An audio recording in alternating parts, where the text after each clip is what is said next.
Hidup lagi banyak masalah. Usia semakin bertambah. Lah, si doi malah ngajak nikah. Ya itu masalah Anda, bukan masalah saya. Puluh. Biar jadi ke penghulu, ya minimal subscribe dulu.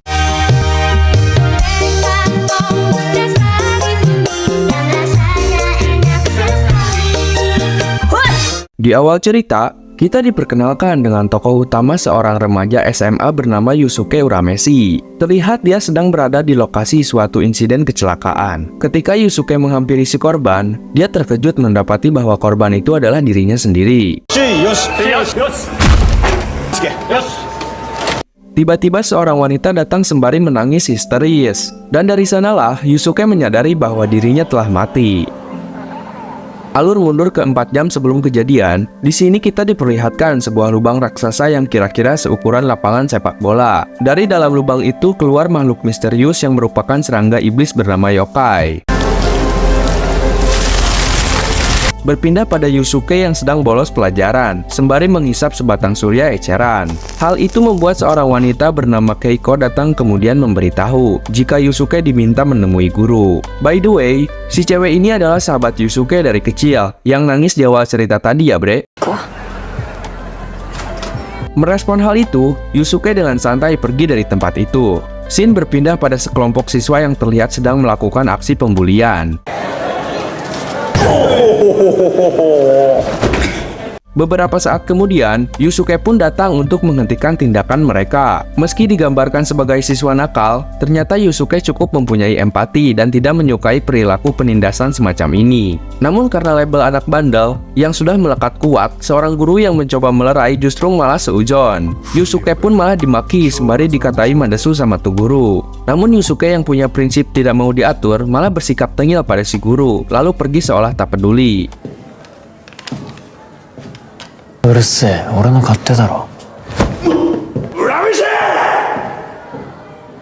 Scene berpindah pada seorang mamah muda kesayangan kita semua yang sedang menonton TV sambil ditemani intisari dan sebatang rokok surya yang ternyata merupakan ibu dari Yusuke. Ibunya kemudian mulai menanyakan apa yang Yusuke lakukan. Dengan santai Yusuke berkata jika dia kesal dan bolos sekolah. Alhasil ibunya memberikan hukuman dengan menyuruh Yusuke membuatkannya kopi. Sungguh ibu yang sangat kejam. Saat Yusuke sedang mencari toples gula, ibunya berkata, jika kamu malas sekolah, mending keluar saja. Namun patut kita contoh, Yusuke tidak berani melawan orang tua. Gak kayak kalian, yang nendang pintu rumah ngamuk minta erok. Di saat Yusuke merasa benci dengan hari ini hingga membuat suasana hatinya menjadi kacau. Tiba-tiba dia dicegat sekelompok anak remaja yang diketuai pemuda pirang bernama Kuwabara. Diceritakan jika Kuwabara ini sangat terobsesi mengajak Yusuke berkelahi dan menganggapnya rival abadi, dan bertujuan untuk membuktikan siapa yang terkuat di antara mereka, meski diceritakan dia selalu kalah. Dan benar saja, Yusuke yang kebetulan sedang bad mood, melampiaskannya pada Kuwabara.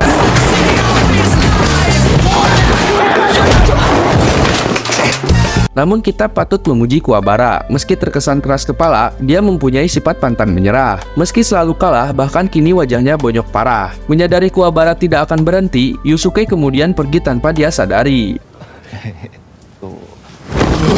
Di tempat lain, bapak-bapak yang terjebak macet dihampiri serangga yokai kemudian merasukinya. Alhasil bapak-bapak itu pun menggerang kesakitan dan mengendarai mobil secara ugal-ugalan yang menyebabkan rentetan kecelakaan.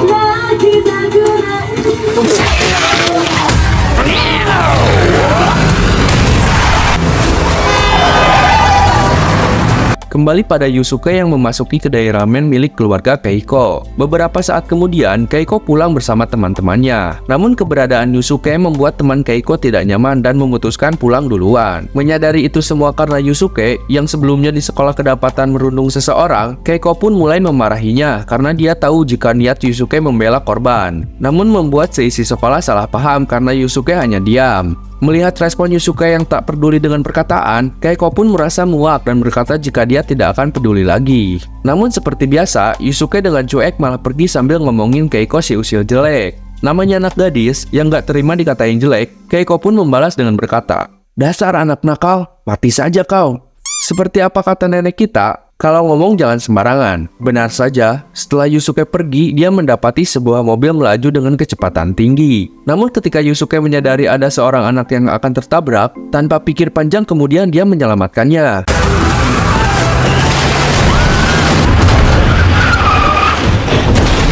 Meski penyelamatannya berhasil, namun itu membuat dirinya terlindas mobil. Dan dari sanalah alasan kematian Yusuke. Karena dia menyadari telah menjadi hantu, tiba-tiba seorang wanita yang mengenakan kimono datang. Diketahui jika wanita ini merupakan Shinigami bernama Botan, yang ditugaskan untuk menjemput Yusuke ke alam baka.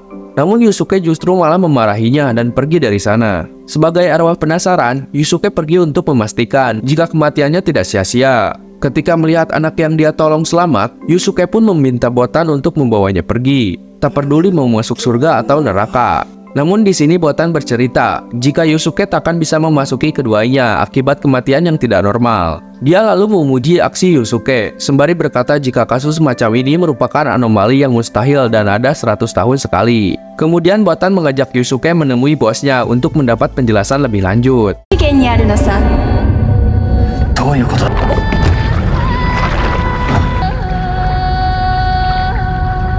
Kemudian mereka berdua pun pergi melalui portal antar dimensi. Setibanya di lokasi, Yusuke bertemu dengan Enma.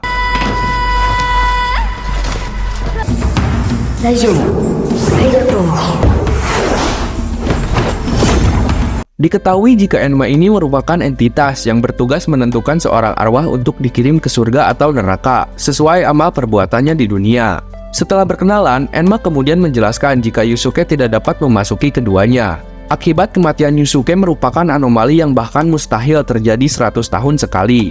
Oleh karena itu Yusuke memenuhi syarat untuk menerima kehidupan kedua, namun terdapat suatu syarat di mana Yusuke harus bersedia menjadi pelayan alam baka, di mana dia akan menerima misi sebagai detektif astral, dan tugas pertama kalinya ini yaitu menyelidiki kenapa serangga yokai yang sebelumnya mengacau bisa berada di dunia manusia.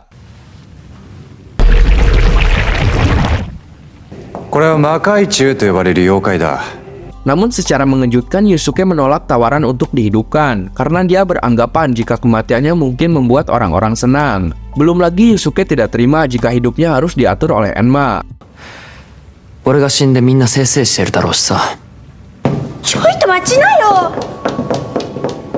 Setelah kembali ke dunia manusia, Yusuke yang kini menjadi arwah gentayangan kembali ditemui Botan. Kemudian dia disarankan untuk pergi ke acara pemakaman agar mengetahui jika perspektif negatif yang Yusuke pikirkan selama ini tidaklah benar. Mendengar hal itu, Yusuke memutuskan untuk pergi ke acara pemakamannya sendiri.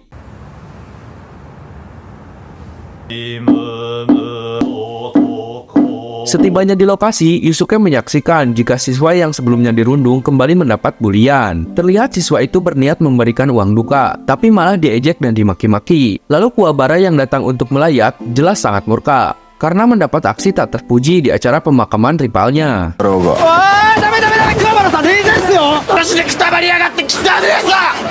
Yusuke yang melihatnya nampak tidak menyangka karena si bodoh Kuwabara justru sangat kecewa atas kepergiannya. Di sore hari Yusuke mendapati sang ibu bersama Keiko yang tidak berhenti menangisi kepergiannya. Di sini Keiko bercerita jika ini semua akibat kesalahannya karena perkataan yang dia ucapkan sebelumnya. Menyaksikan semua itu, Yusuke mulai tersentuh dan kini tampak luluh.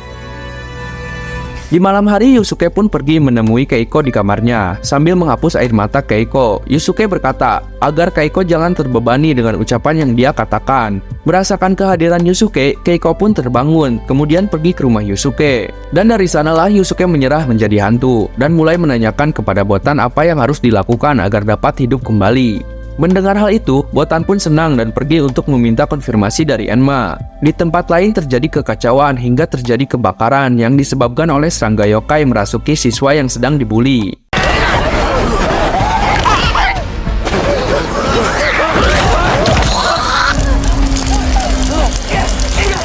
Kuwabara yang kebetulan berada di sana berlari untuk memeriksa apa yang terjadi. Berpindah pada ibu Yusuke yang setia menemani jasad Yusuke, tiba-tiba dia menemukan keanehan di mana terdapat tanda-tanda kehidupan pada tubuh Yusuke. Namun naas karena kekacauan yang berada di lokasi itu membuat rumahnya terkena dampak dari kebakaran, sehingga ibu Yusuke tidak sempat menyelamatkannya. Setelah dievakuasi, ibu Yusuke tidak berhenti memberontak karena ingin menyelamatkan jasad Yusuke yang masih berada di dalam rumah. Keiko yang tiba di lokasi dan mendengar ibu Yusuke berkata kalau dia belum mati, kemudian nekat pergi menyelamatkan Yusuke seorang diri. Melihat Keiko dalam bahaya, Yusuke lalu pergi mengikutinya. Di dalam rumah, Keiko jelas kelihatan nampak tidak menyerah untuk membawa jasad Yusuke keluar. Namun ketika melihat Keiko pada akhirnya pingsan dan berada dalam bahaya, tanpa sengaja Yusuke mengaktifkan kekuatan spiritualnya. Oi, Keiko!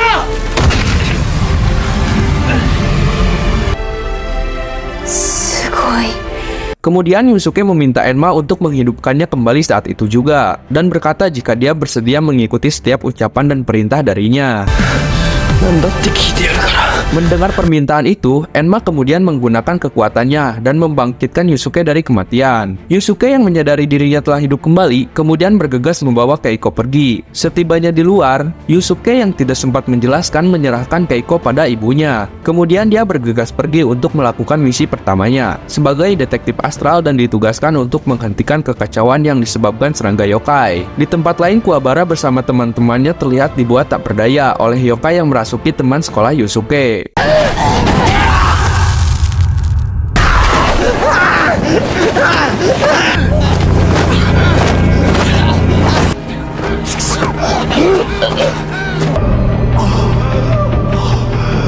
Suasana semakin tak terkendali setelah makhluk itu menggunakan balok api dan berhasil melukai salah satu teman Kuwabara. Menyadari Kuwabara yang sedang mencoba menolong temannya, monster itu datang kemudian menghantamnya. Ketika Kuwabara akan diakhiri, tiba-tiba Yusuke datang dengan melepaskan tendangan tepat di kepala makhluk itu.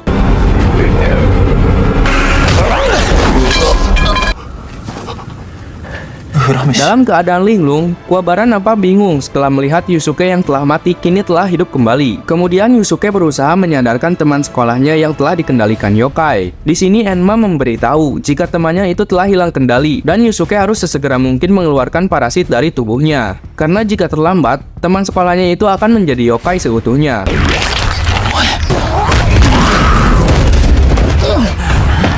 Yusuke yang tidak tahu cara mengeluarkannya diminta untuk menggunakan energi spiritual. Namun Yusuke yang baru menjadi detektif astral jelas tidak tahu apa yang Enma maksud dan hanya berusaha melawan seperti biasanya dia berkelahi.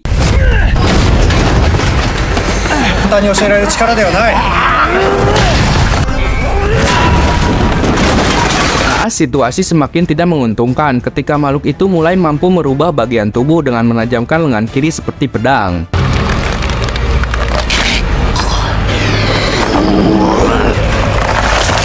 Nampak makhluk itu semakin kuat, lalu Yusuke terlihat kesulitan setelah diserang secara membabi buta, hingga menyebabkan luka di perutnya.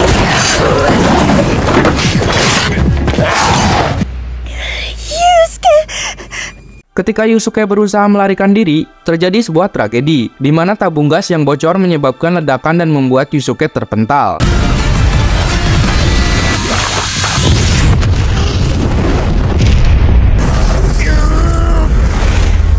Karena hanya seorang manusia biasa, Yusuke terlihat menderita luka, hingga akhirnya dia menggunakan jurus rahasia milik Hokage Konoha, yang tidak lain adalah bacot no jutsu.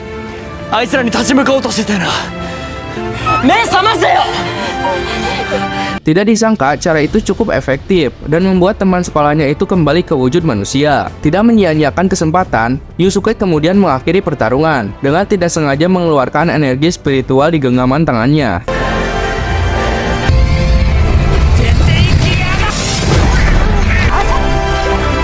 Pertarungan pun berakhir dengan serangga parasit yang berhasil Yusuke musnahkan. Setelah itu Yusuke membawa teman sekolahnya pergi, sembari menyempatkan diri menghampiri Kuwabara dan meminta untuk mengurus teman-temannya. Kemudian Yusuke pulang menemui ibunya dan Keiko. Sempat tidak percaya, mereka bertiga pun akhirnya kembali bahagia.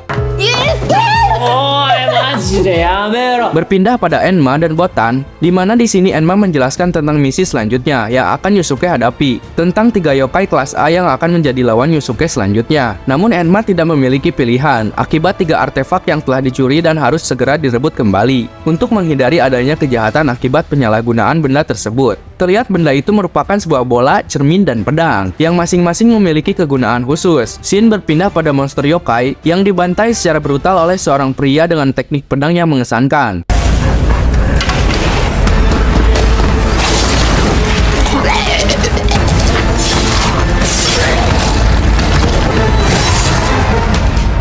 Kemudian datang seorang pria lain yang berpakaian serba merah. Ini mah pesulap merah, anjay. Terlihat orang ini menggunakan sebuah akar cambuk sebagai senjata dan memiliki kekuatan setara pria sebelumnya.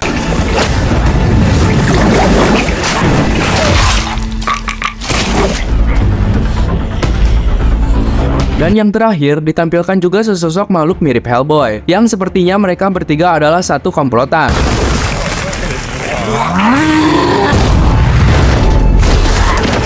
Yang dimana kita diperlihatkan masing-masing dari mereka berhasil mendapatkan 3 artefak yang Enma maksud sebelumnya. Dan sampai sinilah episode 1 selesai.